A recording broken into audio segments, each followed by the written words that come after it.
बोली राघवेंद्र सरकार की जय। श्री हनुमान जी महाराज की जय। गुरुदेव भगवान की जय। आनंद कंद भगवान की जय। जय जय सीताराम। जय जय सीताराम। प्रमादनीय सज्जनों, भगवान की बहुत बड़ी कृपा हम सभी भक्तों पर है। भगवान को हम लोग धन्यवाद तो नहीं दे सकते हैं, लेकिन याद कर सकते हैं कि प्रभु ने बहुत सुंदर मौका दिया है, जो कि मानव शरीर को प्रदान किया। उसमें भी सुनने का मौका दिया, चलने का मौका दिया, बोलने का मौका दिया, समझने का मौका दिया। प्रिय भक्तों, उससे भी अच्छा कार्य हुआ कि भगवान अपनी भक्ति की तरफ प्रेरित किया। परम आदरणीय सज्जनों, व्यक्ति के जीवन का जब पूर्ण फल उदय होता है, पितृ कृपा करते हैं, गुरु का आशीर्वाद जब फलीभूत होता है, महात्माओं की कृपा होती है, संतों की कृपा होती है, तब जा करके किसी व्यक्ति को जीवन में भगवान की कथा मिलती है और भगवान के कार्य के लिए व्यक्ति अपने कर्तव्य को आगे बढ़ाता है। कब? जब स्वयं मेरे ठाकुर जी की कृपा होती है। ध्यान रखना सज्जनों, जिस व्यक्ति का मन धर्म कार्य में लग जाए और वो धर्म का कार्य जब राजधर्म में परिवर्तित हो जाए, तो समझ लेना कि आपका ही नहीं, आपके समाज का ही नहीं, आपके जीवन का ही नहीं, पूरी दुनिया का कल्याण होने वाला है। जिस दिन व्यक्ति का धर्म राजधर्म में परिवर्तित हो जाता है, उस दिन फिर उस देश का, उस राष्ट्र का भाग्य बदल जाता है सज्जनों। और भगवान की हमेशा ये इच्छा रहती है कि मेरा भक्त मेरे धर्म को अपने राज धर्म में परिवर्तित कर ले, अपने जीवन में उतार ले। ये कभी ना सोचे कि मेरा जीवन भगवान के लिए तब होगा जब बल काम नहीं करेगा, धन साथ नहीं देगा, परिवार साथ नहीं देगा। परम आदरणीय सज्जनों, ये आपको पहले सोचना है कि हम अपने जीवन को, हम अपने धर्म को, हम अपने भगवान को, हम अपनी भक्ति को अपने व्यवहारिक जीवन में उतारें, अपनी सामाजिक जीवन में उतारें, अपने निजी जीवन में उतारें। जिस व्यक्ति का जीवन धर्म से जुड़ जाता है, फिर उसका जीवन आनंदित हो जाता है। प्रिय भक्तों, हर व्यक्ति के जीवन में व्यवहारिक, सामाजिक, निजी, ये सब जीवन व्यक्ति को लेना पड़ता है। ये सब जीवन व्यक्ति को अपने जीवन में उतारना पड़ता है। और व्यक्ति भटक जाता है कब? जब वो अपनी धर्म को, अपने भगवान को, अपनी भक्ति को अपने जीवन से छोड़ देता है। हम लोग अक्सर ऐसा करते हैं। जब कुछ ऐसा गड़बड़ होने लगता है, कुछ ऐसा जीवन में घट जाता है जो कि असंभव होता है, तब हम लोग सोचते हैं कि बस भगवान की माया है। क्या कहते हैं? भगवान की माया है। प्रिय भक्तों, आप विचार कीजिएगा कि राम जी सरकार एक बार लखन भैया से कहते हैं कि लखन, जहां तक तुम्हारी दृष्टि जा रही है, जहां तक तुम संसार को देख रहे हो, तुम संसार को देख रहे हो, ये सब माया ही समझना। हम सभी लोग भी जानते हैं कि संसार माया है। हम सभी लोग जानते हैं धन संपत्ति, परिवार, दुनिया, संसार, ये सब माया है। लेकिन इसी दुनिया से फिर मेरा इतना प्रेम हो जाता है, इतना प्रेम हो जाता है कि कहीं ना कहीं जब 19-20 का अंतर आता है, तो हम लोग कहते हैं दिल टूट गया, प्रेम बिखर गया। जिस पर हमने विश्वास किया उसने मुझे धोखा दे दिया। प्रिय भक्तों, याद रखना, ये जीवन, ये संसार, ये भगवान की माया है। और भगवान की माया जब है, तो जब जानते हैं कि भगवान की माया है, तो फिर हम अपने को कष्ट क्यों देते हैं कि ये भगवान की माया है। प्रिय भक्तों, भगवान की माया ऐसी है जो हर व्यक्ति को मोहित कर देती है। हम लोग सोचते हैं कि कोई मेरी सेवा कर रहा है, कोई मुझे प्रेम कर रहा है, कोई मुझे सम्मान दे रहा है, कोई मुझे यश दे रहा है, कोई मेरी कीर्ति को बढ़ा रहा है। हम लोग भूल जाते हैं और उसको अपना अस्तित्व समझ लेते हैं, उसी को सच मान लेते हैं। और एक दिन जब वो पद, वो प्रतिष्ठा, वो यश, वो कीर्ति जब माइनस पॉइंट पे आने लगती है, तो हम लोग सोचते हैं कि ये तो बड़ा कष्ट हो गया, भगवान ने बुरा कर दिया, हमने अच्छा किया था, हमने अच्छा सोचा था, भगवान ने बुरा कर दिया, भगवान मुझे कष्ट दे रहे हैं, मेरा दिल दुखी हो गया, मैं आत्महत्या कर लूंगा, मैं मर जाऊंगा, मैं किसी को मुंह नहीं दिखाऊंगा। प्रिय भक्तों, याद रखना, ये भगवान की माया है। और बाबा गोस्वामी जी कहते हैं कि प्रभु माया बलवंत भवानी। हे पार्वती, ये जो भगवान की माया है ना, ये बहुत बलवान है। प्रभु माया बलवंत भवानी, अजाहि न मोह कवन अस ज्ञानी, जाहि न मोह कवन अस ज्ञानी। देवी, ये भगवान की माया है जो बड़ी बलवान है, ना जाने कितने ज्ञानियों को मोहित कर देती है, ना जाने कितने विद्वानों को चित्त कर देती है, ना जाने कितने बलवान को परास्त कर देती है, ना जाने कितने यश कीर्ति वालों को धारा प्रवाहित कर देती है, और ना जाने कितने को परास्त कर देती की है। हे भवानी, ये भगवान की माया है जिसे समझ पाना बहुत कठिन होता है। आइए, भगवान की माया से बचा कैसे जा सकता है। प्रिय भक्तों, हर व्यक्ति के जीवन का एक विषय होना चाहिए।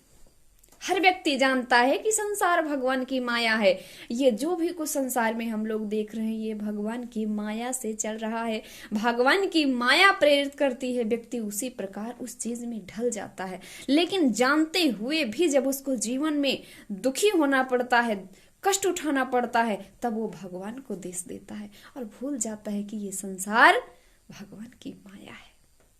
आइए, इस भगवान की माया से किसको नहीं परास्त होना पड़ा, किसको नहीं सामना करना पड़ा भगवान की माया से।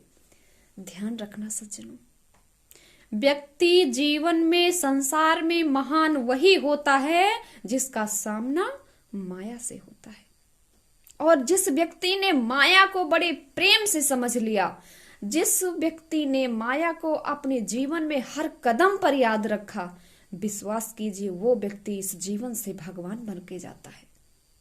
ये मत सोचना मेरे पास धन और संपत्ति है, मैं माया से सामना कर लूंगा और माया को मैं परास्त कर दूंगा। ये मत सोचना मैं बहुत चरित्रवान हूं, मैं बहुत शीलवान हूं, मैं बहुत बलवान हूं, मैं बहुत यश कीर्तिवान हूं। विश्वास कीजिए, माया का सामना किए बिना आप अपने लक्ष्य तक नहीं पहुंच सकते हैं।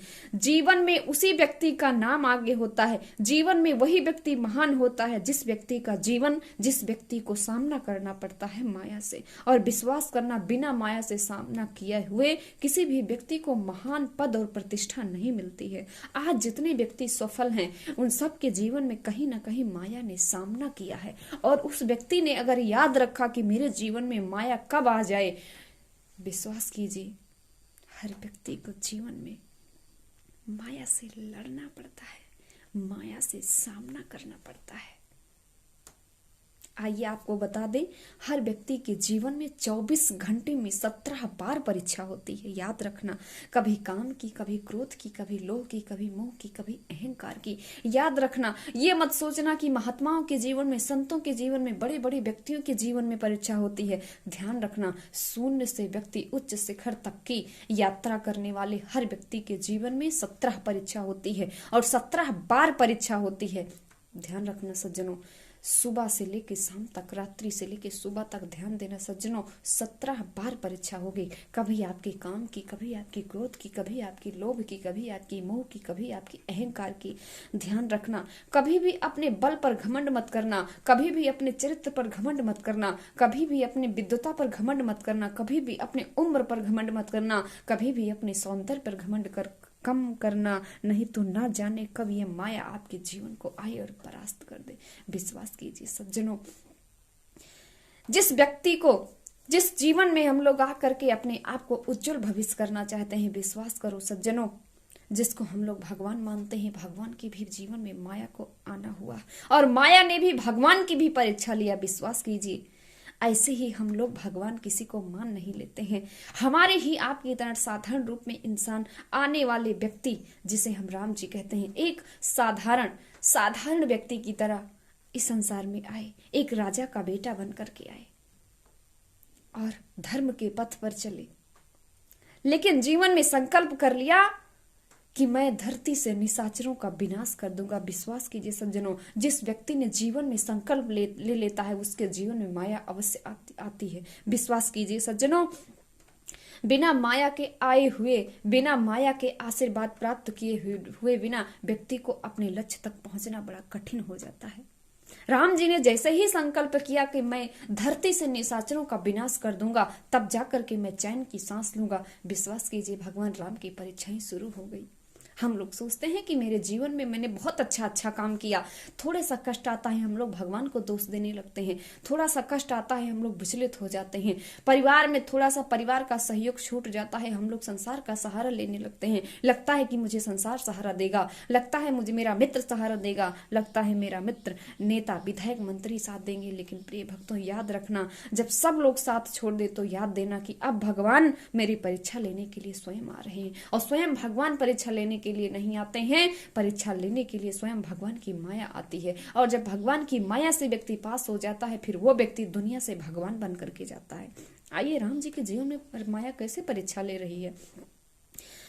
राम जी का जीवन सब लोग जानते हैं। राम जी का जब वन गमन हुआ, राम जी वन को गए, समय ऐसा आया कि जानकी मैया का हरण हो गया। और जानकी मैया का जब हरण हो गया, उसी समय भगवान भोलेनाथ और साथ में सती मैया, भगवान दोनों, सती मैया और भगवान भोलेनाथ, प्रभु राम जी की कथा को सुनने के लिए अगस्त ऋषि के पास गए। और कथा सुन करके जब वापस लौटे तो जैसे ही भोलेनाथ भगवान ने राम जी को देखा दंडकावन में और कहा कि राम जी मेरे तो इस धरती पर आए हैं, खट से उन्होंने प्रणाम किया और विचार किया कि अगर मैं सामने जाता हूँ तो ये मर्यादा उचित नहीं है। उन्होंने दूर से ही प्रणाम किया। सती मैया ने जैसे ही देखा कि भगवान भोलेनाथ प्रणाम कर रहे हैं, विचार करने लगे कि ये कौन है।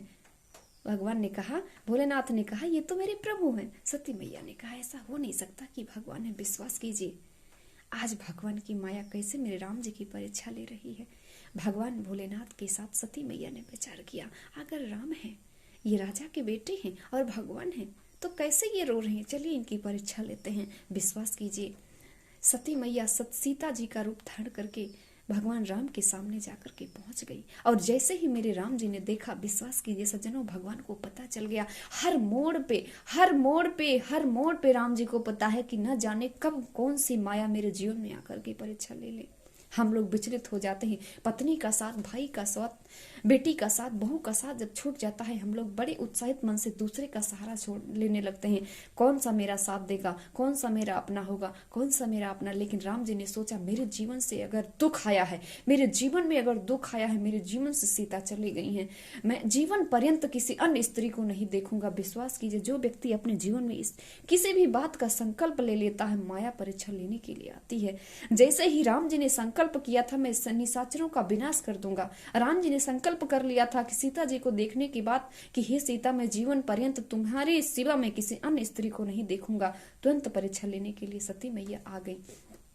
ये भगवान की माया है। परीक्षा लेने के लिए राम जी के पास आए। राम जी ने देखा, खट से राम जी ने माता सती के चरणों में प्रणाम किया, अंगूठे को देखा और कहा कि माँ, आप अकेले क्यों घूम रही हैं? भोलेनाथ कहाँ हैं? जैसे ही इस बात को सती मैया ने सुना, लज्जित हो गई और अपने आप को कोसने लगी, मैंने क्या कर दिया? हाय विधाता, हमने क्या कर दिया? विश्वास कीजिए सज्जनों, राम जी अपने इस व्यवहार से, अपने इस चरित्र से हम सभी को संदेश दे रहे हैं। किसी अन्य स्त्री का, किसी दूसरी स्त्री का, चाहे जैसी महिला का अगर मेरा सामना हो रहा है तो उसके जीवन में उसको आप मत देखना, उसके चेहरे को मत देखना, उसके शरीर को मत देखना। जब देखना तो उसकी अंगूठी को देखना। विश्वास कीजिए, आपके चरित्र की रक्षा स्वयं भगवान करेंगे। किसी भी महिला का, किसी भी औरत का अंगूठे का दर्शन करना, अंगूठे को देखना, विश्वास करना, ये आपकी उपासना का प्रतीक है। और अगर आपने अंगूठे से ऊपर किसी भी महिला को देखा, विश्वास कीजिए ये आपकी वासना बन जाएगी और आपके जीवन का सर्व विनाश उसी दिन विधाता निश्चित कर देंगे। इसलिए अपने जीवन में चरित्र की रक्षा कीजिए, भगवान की माया का सम्मान कीजिएगा। उस दिन भगवान की माया हार गई और भगवान को आशीर्वाद दिया, प्रणाम किया कि धन्य है आप। विश्वास कीजिए वही राम जी इस दुनिया से भगवान बन करके बोलिए रामचंद्र भगवान की आनंद